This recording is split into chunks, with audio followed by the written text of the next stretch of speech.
Glory to God in the highest. Thank you, Lord, for the past week. Today's topic is what happens when you meet Jesus. Do you desire to meet Jesus? Heavenly Father, strengthen me to deliver the message in a fruitful way. I pray in the name of Jesus. Amen.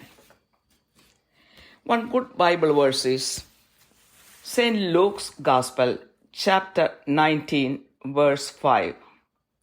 When Jesus came to the place, he looked up and said to him, Zacchaeus, hurry and come down, for today I must stay at your house. It is Zacchaeus who desired to meet Jesus. When Jesus saw the effort of Zacchaeus to see him, he said three things. Hurry, come down, I must stay at your house. When you really desire to see Jesus, Jesus will know your heart immediately and he will tell you three things. Hurry, come down after humbling yourself, and I must stay at your house. Lots of people face problems in life. How you face your problems matters a lot. Some people face their problems by committing suicide. Some take alcohol or drugs. Some undergo counseling or mental therapy. Some approach the medical field. And some get frustrated and take that frustration on others by shooting, fighting, or other violent actions. If you desire to see Jesus, he will come down to you and solve your problems. I met Jesus in 1995 during the most frustrated time of my life. I wanted help from Jesus as the only source of help at that time. Immediately, Jesus spoke to me for 2 hours and it transformed my life entirely. If I'm addressing you now, it is because of that transformation. David gives his testimony of what happened when he cried out to God. In Psalms 40 verse 1, he says, I waited patiently for the Lord, and he inclined to me and heard my cry. Now, what happens once you meet Jesus? 1. Repentance is an automatic thing that happens when someone meets Jesus. Getting closer to Jesus brings you repentance. Repentance will make you do penance. Everyone considered Zacchaeus to be a sinner, being a tax collector. He got repentance immediately after he met Jesus. He was ready to do penance for his sins too. In Luke's Gospel, chapter 19, verse 8, Zacchaeus stopped and said to the Lord, Behold, Lord, half of my possessions I will give to the poor. And if I have defrauded anyone of anything, I will give back 4 times as much. 2. Those who meet Jesus will spread the gospel and glorify God. In Luke's Gospel, chapter 2, the angel informed the shepherds about the birth of Jesus. Immediately, a multitude of angels came down from heaven and praised God. Then the shepherds went to Bethlehem and saw baby Jesus, Mary, and Joseph. Then they spread the news everywhere. Anyone who meets Jesus will have the desire to spread the gospel. I am an example. 3. When you meet Jesus, you will never thirst. St. John's Gospel, chapter 4, verse 14, Jesus said to the Samaritan woman, But whoever drinks of the water that I will give him shall never thirst. But the water that I will give him will become in him a well of water springing up to eternal life. This means that once you experience the love of Jesus in your life, you will be fully satisfied even in nothingness, and nothing in this world will bother you anymore. I'm boldly saying it because it is my own experience too. 4. Meeting Jesus will open your eyes. In St. Luke's Gospel, chapter 24, the two men who went to Emmaus after the resurrection of Jesus invited Jesus to stay in their house. When they sat for the supper, their eyes were opened when Jesus blessed the bread, gave it to them, and disappeared. This way, anyone who invites Jesus to their heart or to their home will be blessed by Jesus, and their eyes will be opened to see who Jesus is. This will change their life and lifestyle completely. 5. When you meet Jesus, you will worship God in spirit and truth. In St. John's Gospel, chapter 4, verse 23, Jesus said to the Samaritan woman, "But an hour is coming, and now is, when the true worshippers will worship the Father in spirit and truth. For such people, the Father seeks to be his worshippers." Until you meet Jesus, you may not be able to feel the love of God or worship him in the right way. It is my experience too. After meeting Jesus, I started to enjoy praying and worshiping God in spirit and truth. Before that, it was only like a routine without much meaning. So I can easily understand when I see lots of people being sloppy in attending worship and prayers. That is why I'm sharing my experiences. Jesus is waiting on everyone to hear his voice and open their hearts so that he can help them. In Revelation chapter 3, verse 20, it says, "Behold, I stand at the door and knock. If anyone hears my voice and opens the door, I will come in to him and will dine with him and he with me." Now, are you ready to open the door of your heart to Jesus? Jesus came seeking sinners. Lots of people think that they should be perfect before seeking Jesus. The reality is, Jesus came seeking sinners. I started thinking of a perfect life only after meeting Jesus.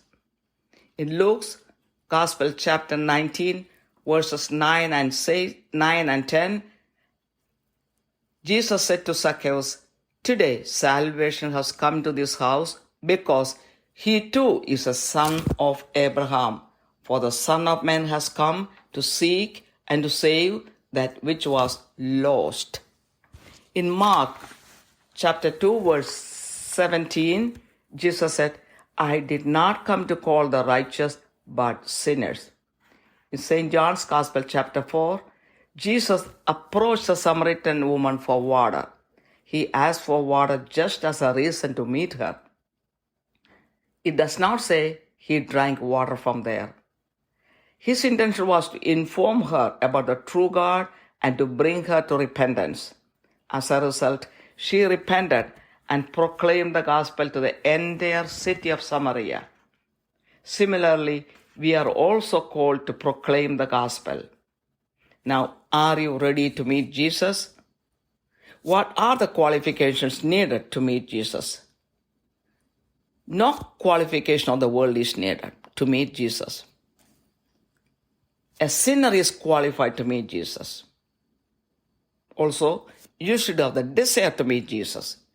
It doesn't matter what is your spiritual status. For example, a poor person, a sick person, a non-believer, an alcoholic, a drug addict, a prostitute, a jealous person, a selfish person, someone who does not love God and others, a murderer, someone with pride, a desperate person, a frustrated person, an unwanted person, an unloved person, an ugly person, an angry person, someone who cannot control emotions, a fighting person, a helpless person, a handicapped person, someone who cannot find a life partner, someone who has problem in getting a child. All these people are qualified to meet Jesus. Hallelujah. What should we do to meet Jesus? Cry to Jesus from the bottom of your heart. Ask Him for help, believing that He can help and that He is the only one who can help in your situation. This happens usually when all the doors of hope shut against you and when you have no one to rely on this earth for happiness. This happened to me. I made an effort to hear Jesus at the most desperate time of my life. I got an encounter with Him for 2 hours soon after I desired. Thank God. Hallelujah. I praise the Lord. Jesus is on the lookout for who is searching Him. He does not say hello and pass by. He wants to stay with you, not to eat and chat with you, but to make you His own. When He entered the house of the people who went to Emmaus, their eyes opened. Repent over your sins and come to Jesus. Whoever repents, Jesus wants to stay with them. Then Jesus takes control of that house. He will make you prosper. Either receive Jesus or reject Jesus. If you receive Him here, He will receive you there in heaven after your death. Have the desire like Zacchaeus to see Jesus. When he desired to see Jesus, immediately Jesus understood and took the next step. When you humble down yourself and approach Jesus, He will reside in your house. Time is running late. Ephesians chapter 5, verses 15 and 16. Therefore, be careful how you walk, not as unwise men, but as wise, making the most of your time, because the days are evil. In Acts chapter 16, verse 31, Paul and Silas told the Philippian jailer, believe in the Lord Jesus, and you will be saved, you and your household. With this, the message ends. Heavenly Father, bless everyone who heard this message. Lord, help everyone who is in need of you to come to you fast, open their hearts in front of you, humble themselves, enjoy your peace, worship you in spirit and truth, and glorify you forever. Lord, I praise and exalt your name. I pray in the precious name of Jesus Christ. Amen. ദൈവത്തിരുനാമത്തിന് മഹത്വമുണ്ടായിരിക്കട്ടെ. ദൈവമേ, കഴിഞ്ഞ ഒരാഴ്ചയ്ക്കായി നന്ദി പറയുന്നു. ഇന്നത്തെ ചിന്താവിഷയം, യേശുവിനെ കണ്ടുമുട്ടുമ്പോൾ നിങ്ങളിൽ എന്ത് സംഭവിക്കുന്നു? നിങ്ങൾക്ക് യേശുവിനെ കണ്ടുമുട്ടുവാൻ ആഗ്രഹമുണ്ടോ? സ്നേഹനിധിയായ കർത്താവെ, ഈ സന്ദേശം കേൾക്കുന്നവരിൽ രൂപാന്തരം ഉണ്ടാക്കുവാൻ തക്കവണ്ണം എന്നെ അനുഗ്രഹിക്കണമേ എന്ന് പ്രാർത്ഥിക്കുന്നു. യേശുവിൻ്റെ നാമത്തിൽ തന്നെ ആമേൻ. ആദ്യമായിട്ട് വായിക്കുവാൻ ആഗ്രഹിക്കുന്ന ഒരു വചനം ലൂക്കായുടെ സുവിശേഷം 19:5. അവൻ ആ സ്ഥലത്തെത്തിയപ്പോൾ മേലോട്ട് നോക്കി, സക്കായിയെ, വേഗം ഇറങ്ങി വാ, ഞാൻ ഇന്ന് നിന്റെ വീട്ടിൽ പാർക്കേണ്ടതാകുന്നു എന്ന് അവനോട് പറഞ്ഞു. ഇവിടെ യേശുവിനെ കണ്ടുമുട്ടാൻ ആഗ്രഹിച്ച വ്യക്തി സക്കായി അല്ലെങ്കിൽ സക്കേവൂസ് ആണ്. ജീസസ് സക്കേവൂസിനെ കണ്ടപ്പോൾ പറഞ്ഞ 3 കാര്യം: വേഗം ഇറങ്ങി വരിക, താഴോട്ട് വരിക, നിന്റെ വീട്ടിൽ ഞാൻ ഇന്ന് വസിക്കും. യേശുവിനെ കാണുവാൻ നമ്മൾ ആരെങ്കിലും ഹൃദയത്തിൽ ആഗ്രഹിച്ചാൽ ഈ കാര്യം നമ്മളോടും പറയും: വേഗം വരിക, വേഗം. നിന്നെ തന്നെ താഴ്ത്തിക്കൊണ്ട് നീ താഴേക്ക് ഇറങ്ങി വരിക, ഞാൻ നിന്റെ വീട്ടിൽ താമസിക്കും. ഇത് എല്ലാവരോടും, യേശുവിനെ കാണുവാൻ ആഗ്രഹിക്കുന്ന എല്ലാവരോടും യേശു പറയുന്ന ഒരു കാര്യമാണ്. നമ്മൾ യേശുവിനെ കാണുവാൻ ആഗ്രഹിക്കുന്ന നിമിഷം തന്നെ യേശു നമ്മുടെ ഹൃദയത്തെ കാണുന്നു. അതനുസരിച്ച് നമ്മുടെ അടുത്തേക്ക് അടുത്തു വരുന്ന ഒരു ദൈവമാണ് യേശു ക്രിസ്തു.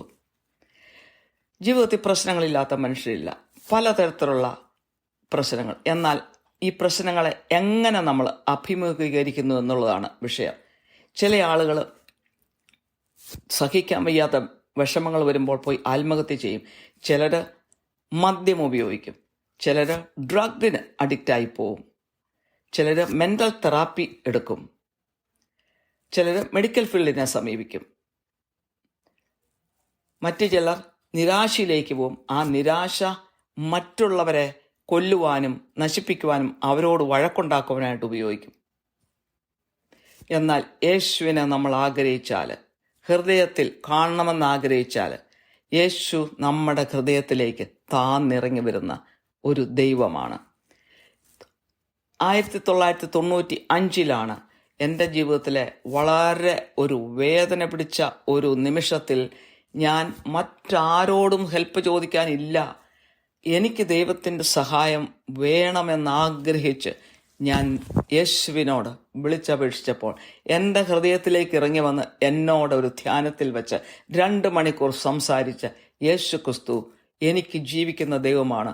അന്ന് മുതൽ യേശു ക്രിസ്തു എൻ്റെ ഭവനത്തിൽ, എൻ്റെ ഹൃദയത്തിലുണ്ട്. ആ യേശു ക്രിസ്തുവിന് വേണ്ടി എൻ്റെ ജീവിതം മുഴുവൻ ഞാൻ മാറ്റിവെക്കാൻ ഞാൻ തയ്യാറായി. എന്നിലൊരു രൂപാന്തരം തന്നെ ഉണ്ടായി.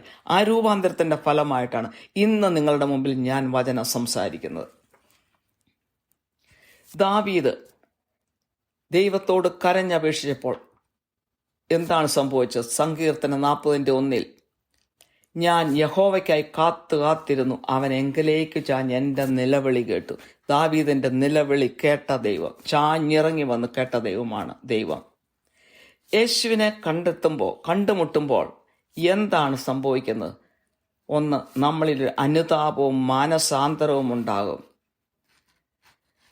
മാനസാന്തരം ഉണ്ടാകുമ്പോൾ അതിന് പ്രായശ്ചിത്തം ചെയ്യുവാനും പരിഹാരം ചെയ്യുവാനും നമ്മൾ തയ്യാറാകും. സക്കേവൂസ് നികുതി പിരിക്കുന്ന വ്യക്തിയായിരുന്നുകൊണ്ട് ഒരു പാപിയായിട്ടാണ് അന്ന് കരുതിയിരുന്നത്. കാരണം നികുതി കൂടുതലായിട്ട് മറ്റുള്ളവരിൽ നിന്നൊക്കെ പിരിച്ചെന്നിരിക്കും. അതുകൊണ്ട് പാപികളായിട്ടാണ് അങ്ങനെയുള്ളവരെ കണ്ടിരുന്നത്. എന്നാൽ ലൂക്കായുടെ സുവിശേഷം 19:8 സക്കായിയോ നിന്ന് കർത്താവിനോട്, കർത്താവെ, എൻ്റെ വസ്തുവകയിൽ പാതി ഞാൻ ദരിദ്രർക്ക് കൊടുക്കുന്നുണ്ട്, വല്ലതും ചതിവായി വാങ്ങിയിട്ടുണ്ടെങ്കിൽ 4 മടങ്ങ് മടക്കി കൊടുക്കുന്നു എന്ന് പറഞ്ഞു. അപ്പോൾ അവൻ മാനസാന്തരപ്പെട്ട് അതിന് പ്രായശ്ചിത്തം ചെയ്യുവാനായിട്ട് തയ്യാറാകുകയാണ്. ഇതാണ് യേശുവിനെ കണ്ടുമുട്ടുന്ന എല്ലാവരിലും സംഭവിക്കുന്ന ഒരു രൂപാന്തരം. 2, യേശുവിനെ കണ്ടുമുട്ടുന്നവർ സുവിശേഷം മറ്റുള്ളവരെ അറിയിക്കുകയും ദൈവത്തെ മഹത്വപ്പെടുത്തുകയും ചെയ്യും. സ്വന്തം അനുഭവത്തിൽ നിന്നും കൂടെയാണ് പറയുന്നത്. ലൂക്കായുടെ സുവിശേഷം 2-ാമത്തെ അധ്യായത്തിൽ ആട്ടിടയന്മാർ യേശു ജനിച്ച വിവരം ആട്ടിടയന്മാരോട് ദൈവദൂതൻ വന്ന് യേശു ജനിച്ച വിവരം അറിയിക്കുന്നു. അപ്പോൾ തന്നെ മാലാഖമാരുടെ ഒരു വൃന്ദം തന്നെ ഇറങ്ങി വന്ന് ദൈവത്തിന് സ്തുതിയും സ്തോത്രവും കൊടുക്കുന്നത് ഈ ആട്ടിടയന്മാർ കാണുകയുണ്ടായി. അവർ ആഗ്രഹിച്ച് എവിടെയാണ് യേശുവെന്ന് അന്വേഷിച്ച് പോയി ബേബി ജീസസിനെയും മറിയത്തെയും ജോസഫിനെയും കണ്ടു. അങ്ങനെ ബോധ്യപ്പെട്ട് ആ നാട് മുഴുവൻ പോയി ആ വാർത്ത അറിയിച്ച് അങ്ങനെ സുവിശേഷം ഘോഷിക്കുകയാണ് അവർ ചെയ്തത്. നമ്മളിൽ നിന്നും ദൈവം ഇതാണ് പ്രതീക്ഷിക്കുന്നത്. അത് നാച്ചുറലായിട്ടും നമ്മളിലും സംഭവിക്കുന്ന ഒരു കാര്യമാണ്. 3, യേശുവിനെ കണ്ടുമുട്ടുന്നവർക്ക് ഒരിക്കലും ദാഹിക്കുകയില്ല. യോഹന്നാന്റെ സുവിശേഷം 4:14 ഞാൻ കൊടുക്കുന്ന വെള്ളം കുടിക്കുന്നവന് ഒരു നാളും ദാഹിക്കുകയില്ല. ഞാൻ കൊടുക്കുന്ന വെള്ളം അവനിൽ നിത്യജീവങ്കലേക്ക് പൊങ്ങി വരുന്ന നീരുറവയായി തീരും എന്ന് യേശു ഉത്തരം പറഞ്ഞു.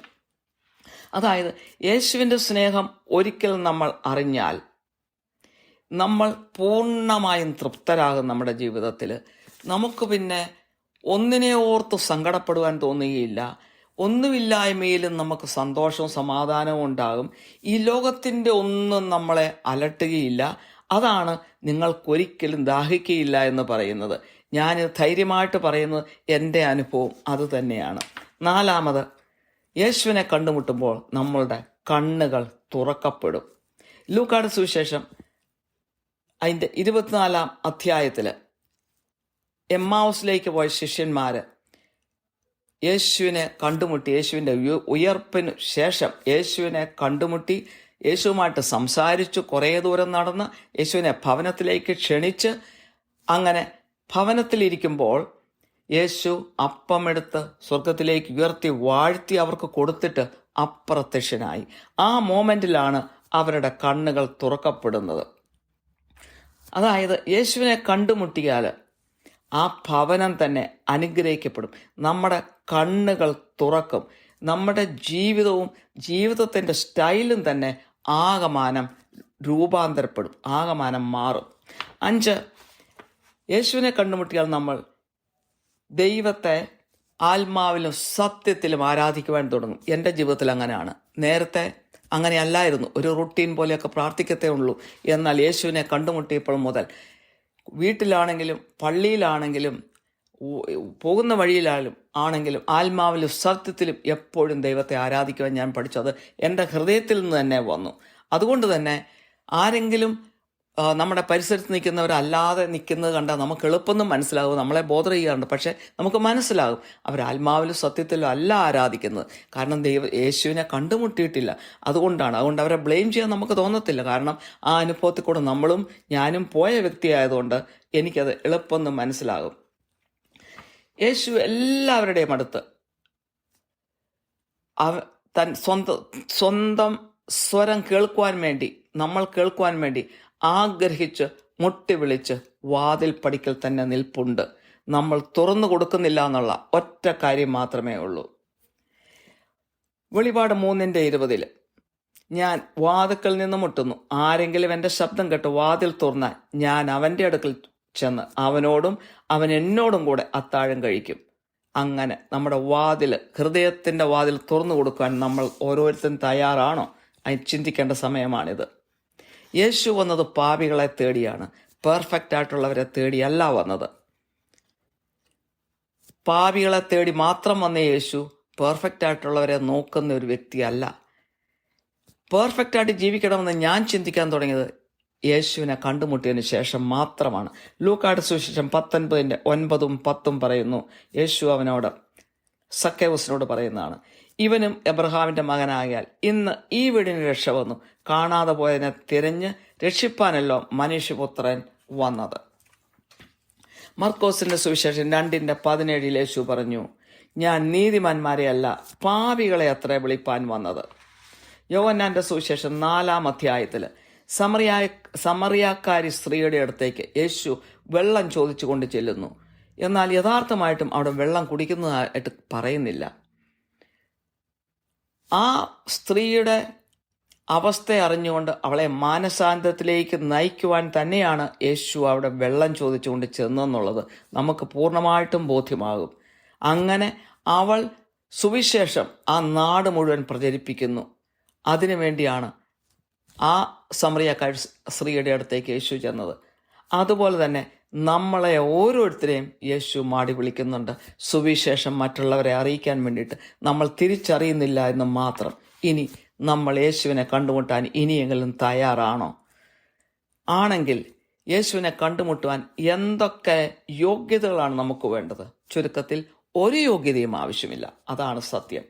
നീ ഒരു പാപിയാണെങ്കിൽ നീ യേശുവിനെ കണ്ടുമുട്ടാൻ യോഗ്യതയുള്ള വ്യക്തിയാണ്. അതുപോലെ തന്നെ നിന്റെ ഹൃദയത്തിൽ യേശുവിനെ കണ്ടുമുട്ടണമെന്ന് ആഗ്രഹമുണ്ടോ? എങ്കിൽ യോഗ്യതയുള്ള വ്യക്തിയാണ്. ആത്മീയ അവസ്ഥ എന്താണെന്നുള്ളത് യേശുവിന് വിഷയമല്ല. അതുകൊണ്ട് ഒരു പാപിയാണെങ്കിൽ ആഗ്രഹമുണ്ടെങ്കിൽ എല്ലാ യോഗ്യതകളും ഉണ്ട് എന്ന് വിചാരിച്ച് യേശുവിനെ കാണാനായിട്ട് ആഗ്രഹിക്കുക. അങ്ങനെയുള്ള വ്യക്തികൾ ഒരുപക്ഷെ ഒരു പാവപ്പെട്ട വ്യക്തിയായിരിക്കാം, ഒരു രോഗിയായിരിക്കാം, ഒരു അവിശ്വാസിയായിരിക്കാം, മദ്യപാനിയായിരിക്കാം, ഒരു ഡ്രഗ് അഡിക്റ്റ് ആയിരിക്കാം, ഒരു വേശ്യയായിരിക്കാം, ഒരു അഹങ്കാരിയായിരിക്കാം, ഒരു അസൂയുള്ള വ്യക്തിയായിരിക്കാം, ഒരു സ്വാർത്ഥതയുള്ള വ്യക്തിയായിരിക്കാം, ദൈവത്തെയും മറ്റുള്ളവരെയും സ്നേഹിക്കാത്ത ഒരു വ്യക്തിയായിരിക്കാം, ഒരു കൊലപാതകയായിരിക്കാം, ഒരു നിരാശയുള്ള വ്യക്തിയായിരിക്കാം, ആർക്കും വേണ്ടാത്തവനായിരിക്കാം, ആരാലും സ്നേഹിക്കപ്പെടാത്തവനായിരിക്കാം, ഒരു അഗ്ലി പേഴ്സൺ ആയിരിക്കാം, അതായത് സൗന്ദര്യമില്ലാത്ത വ്യക്തിയായിരിക്കാം, ഒരു അരിശക്കാരനായിരിക്കാം, സ്വന്തം വികാരങ്ങൾ കൺട്രോൾ ചെയ്യാൻ പറ്റാത്തവനായിരിക്കാം, ഒരു വഴക്കാളിയായിരിക്കാം, ഒരു നിസ്സഹായനായിരിക്കാം, ഒരു അംഗവൈകല്യമുള്ള വ്യക്തിയായിരിക്കാം, അതുപോലെ ജീവിത പങ്കാളിയെ കണ്ടുമുട്ടാൻ സാധിക്കാത്തവനായിരിക്കാം, മക്കളെ ജനിപ്പിക്കുവാൻ സാധിക്കാത്തവനായിരിക്കാം. ഇങ്ങനെ അനേക കുറവുകളുള്ള വ്യക്തികളായിരിക്കാം. അവരൊക്കെ യേശുവിനെ കണ്ടുമുട്ടാൻ യോഗ്യത ഉള്ളവർ തന്നെയാണ്. ഇനി യേശുവിനെ കണ്ടുമുട്ടുവാൻ വേണ്ടി നമ്മൾ എന്തൊക്കെയാണ് ചെയ്യേണ്ടത്? ഒത്തിരി ഒന്നും ചെയ്യണ്ട. ഹൃദയത്തിൻ്റെ ഉള്ളിൽ ആഗ്രഹത്തോടെ കരഞ്ഞു വിളിക്കുക, യേശുവേ എനിക്ക് നിന്നെ കാണണമെന്ന് കരഞ്ഞു വിളിക്കുക. അതുപോലെ തന്നെ യേശുവിനെ കണ്ടുമുട്ടിയാൽ യേശുവിന് എന്നെ സഹായിക്കാൻ സാധിക്കും. മറ്റാരും എൻ്റെ സിറ്റുവേഷനിൽ, എൻ്റെ അവസ്ഥയിൽ എന്നെ സഹായിക്കാനില്ല, യേശുവല്ലാതെ മറ്റാരുമില്ല എന്ന് പൂർണ്ണമായി വിശ്വസിച്ചുകൊണ്ട് ആഗ്രഹിക്കുക, കരഞ്ഞു വിളിക്കുക. യേശു നിന്റെ അടുത്തേക്ക് വരും. സാധാരണ എല്ലാ വാതിലുകളും നമുക്ക് എതിരെ അടഞ്ഞു കഴിയുമ്പോഴാണ് നമ്മൾ ഉയരത്തിലേക്ക് നോക്കി യേശുവിനെ വിളിക്കാൻ സാധ്യതയുള്ളത്. എൻ്റെ ജീവിതത്തിലും അങ്ങനെയൊക്കെ തന്നെ ആയിരുന്നു. പക്ഷേ യേശു കൈവിടുകയില്ല. യേശു നോക്കിക്കൊണ്ടിരിക്കുകയാണ്, ആരൊക്കെ എന്നെ അന്വേഷിക്കുന്നുണ്ട്. സക്കായി അന്വേഷിച്ച മോമെന്റിൽ തന്നെ യേശു അത് മനസ്സിലാക്കി. എന്ന് പറഞ്ഞതുപോലെ ആരൊക്കെ എന്നെ അന്വേഷിക്കുന്നുണ്ടെന്ന് യേശു നോക്കിക്കൊണ്ടിരിക്കുകയാണ്.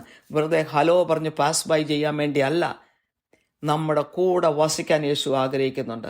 നമ്മളുമായിട്ട് വെറുതെ ചാറ്റ് ചെയ്ത് സമയം കളയാനല്ല യേശു ആഗ്രഹിക്കുന്നത്. യേശു നമ്മളെ അവൻ്റെ സ്വന്തമാക്കാനാണ് ആഗ്രഹിക്കുന്നത്.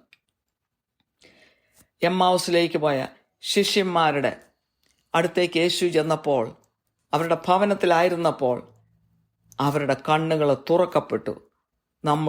നമ്മൾ അനുതപിച്ച് ഹൃദയം കൊണ്ട് ആഗ്രഹിച്ച് യേശുവിൻ്റെ അടുത്തേക്ക് വന്നാൽ, അനുതപിച്ചാൽ യേശു നമ്മുടെ ഭവനത്തിലും പ്രവേശിക്കും. നമ്മുടെ ഹൃദയങ്ങൾ തുറന്നു കൊടുക്കുക, നമ്മുടെ ഭവനങ്ങൾ തുറന്നു കൊടുക്കുക. പിന്നെയുള്ള നമ്മുടെ വീട്ടിലെ കാര്യം മുഴുവൻ കൺട്രോൾ ചെയ്യുന്നത് യേശു ആയിരിക്കാം. നമ്മളിൽ ഉള്ള അഭിവൃദ്ധിക്ക് ഉത്തരവാദി പിന്നെ യേശു ആയിരിക്കും. പക്ഷെ നമ്മളെ തന്നെ വിട്ടുകൊടുക്കണം. നമുക്ക് 2 ചോയ്സ് ഉണ്ട്. ഒന്നെങ്കിൽ യേശുവിനെ സ്വീകരിക്കാം, അല്ലെങ്കിൽ യേശുവിനെ തള്ളിക്കളയാം. ഉഷ്ണവാനും ശീതവാനും ആയിട്ട്, ശീതോഷ്ണവാനായിട്ട്, ഒന്നെങ്കിൽ ഉഷ്ണവാനായിരിക്കണം അല്ലെങ്കിൽ ശീതവാനായിരിക്കണം. ശീതോഷ്ണവാനായിട്ട് നമുക്ക് ജീവിക്കാൻ സാധിക്കുകയില്ല എന്ന് സുവിശേഷത്തിൽ പറയുന്നുണ്ടല്ലോ. അതുപോലെ തന്നെ നമ്മൾ യേശുവിനെ ഇവിടെ സ്വീകരിക്കാൻ തയ്യാറാണെങ്കിൽ, അവിടെ നമ്മൾ മരിച്ചു കഴിഞ്ഞ് സ്വർഗത്തിൽ നമ്മളെ സ്വീകരിക്കാൻ യേശുവും തയ്യാറാകും. സക്കേവോസ് ആഗ്രഹിച്ച പോലെ തന്നെ നമ്മൾ നമ്മുടെ ഹൃദയത്തിൽ ആഗ്രഹിക്കുക. അപ്പോൾ അടുത്ത സ്റ്റെപ്പ് യേശു എടുത്തുകൊള്ളും. സക്കായിയുടെ കാര്യത്തിൽ യേശു എടുത്തതുപോലെ തന്നെ അടുത്ത സ്റ്റെപ്പ് യേശു എടുക്കും. നമ്മുടെ ഭവനങ്ങളിൽ വസിക്കാനും നമ്മുടെ ഹൃദയങ്ങളിൽ വസിക്കാനും യേശു ആഗ്രഹിക്കുന്നു. സമയം വളരെ ഫാസ്റ്റിൽ പോയിക്കൊണ്ടിരിക്കുകയാണ്. എഫേഷ്യൻസ് 5:15-16 പറയുന്നു, ആകയാൽ സൂക്ഷ്മത്തോടെ അജ്ഞാനികളായിട്ടല്ല ജ്ഞാനികളായിട്ട് അത്ര നടപ്പാൻ നോക്കുവിൻ. ഇത് ദുഷ്കാലമായാൽ സമയം തക്കത്തിൽ ഉപയോഗിച്ചുകൊള്ളുവിൻ. അപ്പോസ്തല പ്രവൃത്തികൾ 16:31 പറയുന്നു, പൗലോസും സീലാസും ആ ഫിലിപ്പീൻ ജയിലറോട്, കാരാഗ്രഹ പ്രമാണിയോട് പറയുകയാണ്, കർത്താവായ യേശുവിൽ വിശ്വസിക്കുക, എന്നാൽ നീയും നിന്റെ കുടുംബവും രക്ഷ പ്രാപിക്കും എന്ന്. ഇതോടെ ഈ സന്ദേശം ഇവിടെ അവസാനിക്കുകയാണ്. കാരുണ്യവന സ്വർഗസ്ഥ പിതാവേ, പ്രശ്നങ്ങളാൽ തകർന്ന് ജീവിക്കുന്ന എല്ലാവരെയും ശക്തിപ്പെടുത്തണമേ. യേശുവിൻ്റെ കൈകളിലേക്ക് എല്ലാ പ്രശ്നങ്ങളെയും കൊടുത്തുകൊണ്ട് അവിടുത്തെ സന്നിധിയിലേക്ക് ഓടിയെത്തി സമാധാനവും സന്തോഷവും കണ്ടെത്തി അനുഗ്രഹം പ്രാപിക്കാൻ എല്ലാവരെയും സഹായിക്കണമെന്ന് പ്രാർത്ഥിക്കുന്നു. മാനവും മഹത്വവും അവിടത്തേക്ക് തരുന്നു. യേശുവിൻ്റെ വിലയേറിയ നാമത്തിൽ തന്നെ, ആമേൻ.